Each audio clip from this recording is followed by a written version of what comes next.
Merhaba anneler babalar. Kış mevsimi geldi bildiğiniz üzere havalar soğuyunca çocukların kaçınılmaz olan öksürük ve soğuk algınlığı şikayetleri artmıştır muhtemelen. Bunun için kısa, eskiden kalan küçük bir tarif vereceğim. Basit olmasına nazaran o kadar da etkili bir tariftir. Kısaca malzemelerden bahsedeyim. Güvendiğiniz, bildiğiniz tereyağı, yine güvendiğiniz, bildiğiniz keçi boynuzu özü de olabilir, üzüm pekmezi de olabilir. İkisini de tercih edebilirsiniz. Ee, Eskilerden güvendiğiniz bir üzüm pekmezi olursa daha etkili olacaktır. Ben üzüm pekmeziyle yapacağım. Kısaca hemen size nasıl yapıldığını anlatayım. 2'ye 1 ölçek kullanacağız. 2 kaşık tereyağı kullanıyorsak bir ölçekte pekmez kullanıyorsunuz. Yapılışını kısaca anlatayım. Tereyağını kısık ateşte tencerede karıştırarak eritiyoruz. Eridikten belli bir süre sonra tam kaynama noktasındayken bir kaşık pekmezimizi koyuyoruz.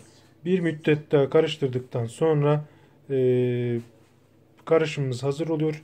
Çocuğumuza bir kaşık iki kaşık ne kadar yedirebilirsiniz o kadar etkili olacaktır. Genelde bunun hepsini vermenizi tercih ediyoruz. 1,5-2 yaş çocuklara biraz daha az veriyorsunuz.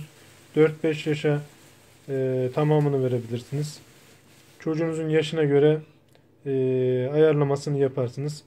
2 yaşı baz alacağınız 1'e yarım daha üst çocuklar için de 2'ye 1 ölçeği kullanabilirsiniz.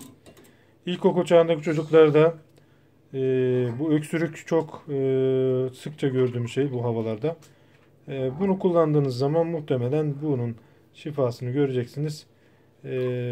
Ara ara da yapmanıza fayda olur. Kısaca hemen yapılışına başlayalım. Evet, tereyağımızı attık. Kısık ateşte karıştırıyoruz. Kısık ateş olmasına dikkat edin.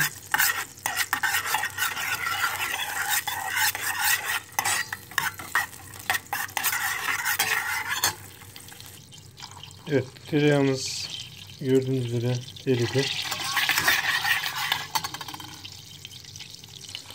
Akabinde hemen bir kaşık da pekmezimizi karıştıracağız. Evet, pekmezimizi de karıştırdık. Bir müddet daha karıştırıyoruz. İyice karıştırıyoruz.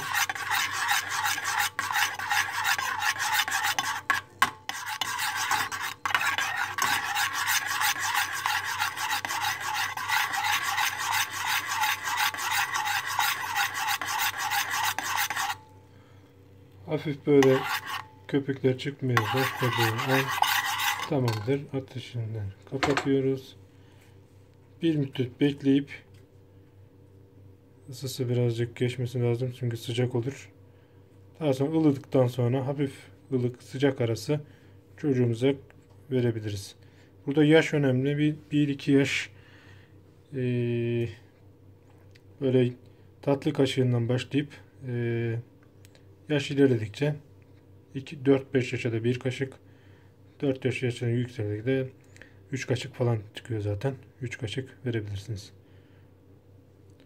Şimdilik bu kadar. Umarım etkisini görürsünüz.